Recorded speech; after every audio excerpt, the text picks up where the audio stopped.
Hey movie lovers, welcome to Does It Hold Up? I'm Adam. And I'm Emily. And you know what we do here. We talk about movies, some of your most beloved classics, and decide if they still hold up to today's standards. This week we are doing 2003's School of Rock. School of Rock! You gotta do it the right way. Sorry, rock and roll! That's right, we're going all the way back to 2003 to talk about this movie and tell you what's good about this movie, what's bad about this movie, and give you our decisions on if it still holds up or not. And after you're done watching this video, if you really enjoy what we do, you can hear us go into a deeper dive over on our podcast, Does It Hold Up, anywhere podcasts are available, where we talk about critical review, box office success or lack of success, and go in more depth about the actual layout of the movie and how it all plays. So make sure you come and check that out when you're done watching this video.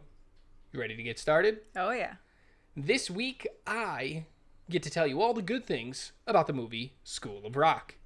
Let's start with Jack Black as Dewey, who is absolutely phenomenal in this role. It might have been something he was born to play, because he's still a child at heart and connects with these kids really well. So his acting is just absolutely incredible. Beyond that, the character of Dewey does work in some capacity, mostly when he's interacting with the kids in more serious moments, like one of the kids wanting to be the stylist instead of security, and he just lets him do it, no questions asked. Of course you can, fancy pants. He wants to make clothes? Go make clothes. You be you. Later in the movie, one of the young girls has a big problem getting on stage because she's nervous about her weight, as she's just a little over. But Jack Black, Dewey Finn, talks her through it, saying, what about like Aretha Franklin, who was a big girl? Or just look at me. I'm a big guy, and I'm okay, because as soon as I get on stage, everybody forgets about it when they see your talent. She asks him, why aren't you on a diet?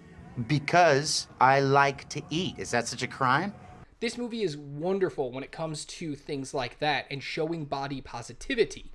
It's also a great notion that he gives these kids a voice to speak. One of the kids, Zach, is having problems with his dad and not allowing him to do things he wants to do. So what does Jack Black do? He takes a minute during class that day to let them speak on the things that make them angry and the things they want to talk about. Well, he puts it into a song. And I think more teachers should allow kids to have a voice and let them vent their frustrations. Yeah, they might be young, but trust me, they have a lot going on. There's a lot of great jokes in this movie as well. Some hit, some miss. But when it's funny, this movie is on top of its game. It will have you rolling in your seat. And that's just some of the things that make School of Rock a pretty good movie. And now time for stuff that just doesn't work anymore. This movie's premise is simply ridiculous. They expect the audience to suspend their disbelief to such extremes that if you actually think about this movie, it could make you mad.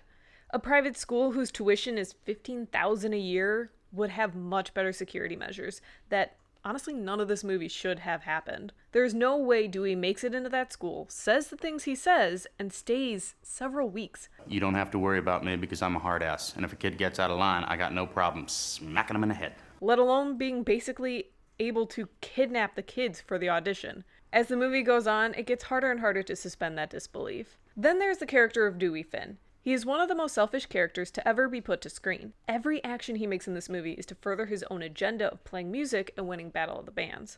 I mean, let's run through a few of his should-have-been crimes.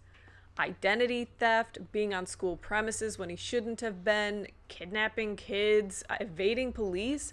Honestly, so many things that should have gotten him in trouble and in jail. He just gets laughed at through this movie.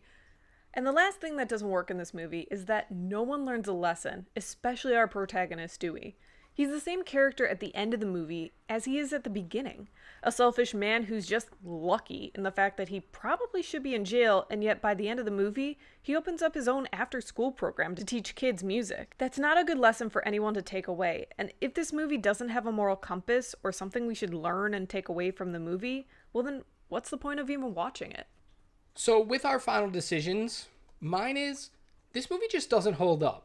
There is a lot of good to this movie, and it can make you laugh. And I'm not saying it's not an enjoyable movie.